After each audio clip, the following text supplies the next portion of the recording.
Là, on pourrait justement parler pour conclure, du souci justement après le décès de Jovan Osbeek, où tout le monde, enfin beaucoup de gens ont voulu révolutionner tout ce qui était la justice et les jeunes. Oui. Où les femmes, sont surtout au nord, une volonté d'attaquer tout azimut la criminalité chez les jeunes. C'est pas qu'au nord, hein. Oui, mais surtout. Certains chez les francophones aussi. Oui, certains, mais je veux dire là on va dire au MR, c'est qu'ils sont aussi un peu sur la même tendance.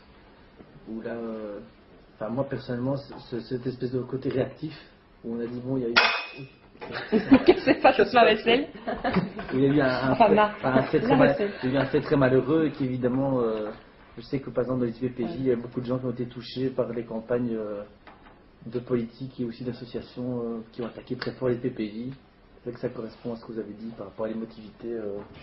Mais donc, bon, je veux dire, moi j'ai rencontré à plusieurs reprises les parents et plus encore la maman de Jovan Osbeek. Et donc, simplement, on se met à sa place un seul instant et chacun, je pense tous, et on comprend évidemment que pour elle, c'est quelque chose qui est inacceptable et ce le sera toujours. Et donc, je pense qu'il faut évidemment prendre toute la mesure de la victime et des proches de la victime. Et je crois qu'il faut d'ailleurs, et c'est un petit peu dans ce sens que va l'accord justice des derniers jours au niveau du fédéral, d'avoir une information plus importante au niveau des victimes, de les associer.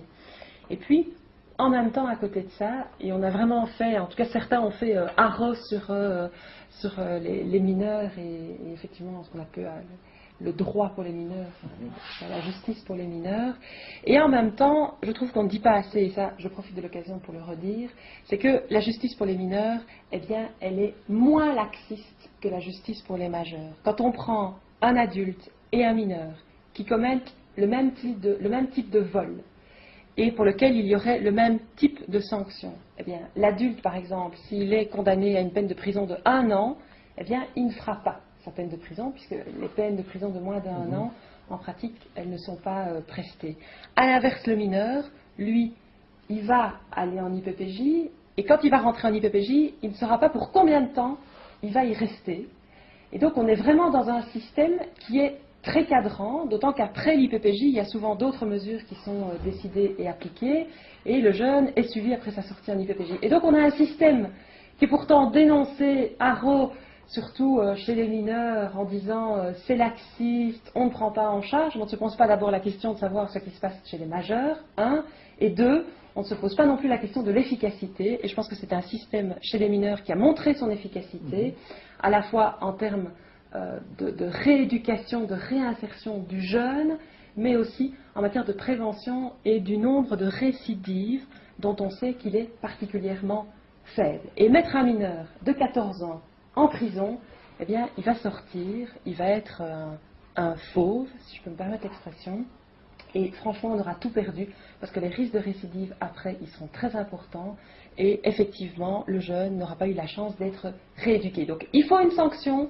mais il faut aussi, dès le départ, penser à l'après en matière de rééducation, parce que le jeune, il a encore 50 ans au minimum devant lui, forcément, puisqu'il a moins de 20 ans, il faut penser à l'après pour ce jeune, et l'après pour lui et pour la société de façon générale. Maintenant, je suis d'accord pour dire qu'il y a aussi à certains moments des situations qui sont inacceptables, parce qu'on se retrouve... Ah oui, vous m'avez lancé, je vais pouvoir parler pendant une demi-heure, et encore je suis en train de me dire que je ne vais pas devoir parler trop longtemps. Donc il me reste 5% de batterie, on va aller au bout. Non, mais on a des prises de courant.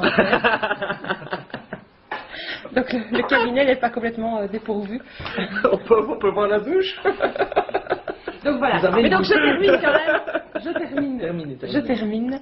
Donc j'étais en train d'expliquer qu'il était inacceptable et que l'objectif est aussi maintenant de pouvoir augmenter les moyens pour ne pas se retrouver dans la situation de jeunes qui ont commis des faits graves et pour lesquels il y a une décision du magistrat d'avoir par exemple un placement en IPPJ ou une prise en charge contraignante rapide et qu'on ne puisse pas le réaliser. Oui, mais je le redis, ça arrive quand même dans un nombre de cas qui est faible. On a d'ailleurs maintenant des places régulièrement disponibles, que ce soit à Everberg ou que ce soit en IEPJ. J'avais ma compagne est journaliste au soir et elle a écrit pas mal sur les IBPJ. Je sais qu'il y avait eu un souci avec les jeunes et avec les jeunes délinquants sexuels.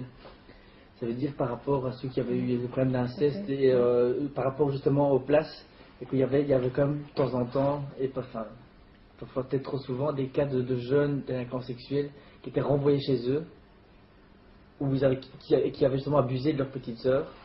Et donc ça, je sais qu'il y a eu... Alors, par rapport aux délinquants sexuels mineurs, je ne parle pas ici des majeurs, parce que les majeurs, ok, mais donc les mineurs, il faut savoir qu'il y a tout le temps 3 places d'urgence disponibles à l'IPPJ en fait de Braine-le-Château qui sont réservées pour les cas les plus graves. Et les cas les plus graves, c'est quoi? Ce sont les meurtres et ce sont aussi tout ce qui concerne la délinquance sexuelle. Et donc c'est là d'ailleurs qu'ils sont spécifiquement pris en charge. La majorité des délinquants sexuels mineurs en communauté française sont pris en charge à Braine-le-Château parce qu'ils ont vraiment développé une expertise et parce qu'ils ont justement ces places d'urgence qui leur sont réservées et dont on s'arrange pour qu'elles soient normalement tout le temps disponibles. Maintenant évidemment, si aujourd'hui on arrête 10 mineurs ou 15 mineurs, bon, ça n'arrive jamais mais ça pourrait aussi arriver. On a eu des événements quand même récents, notamment à Bruxelles il y a une semaine, quelques jours. Mais donc ça peut arriver qu'on a un grand nombre de mineurs qui soient arrêtés en même temps pour des faits qui sont graves et donc on a besoin là parfois d'un nombre de places plus important. Mais normalement on a toujours des places d'urgence qui sont réservées.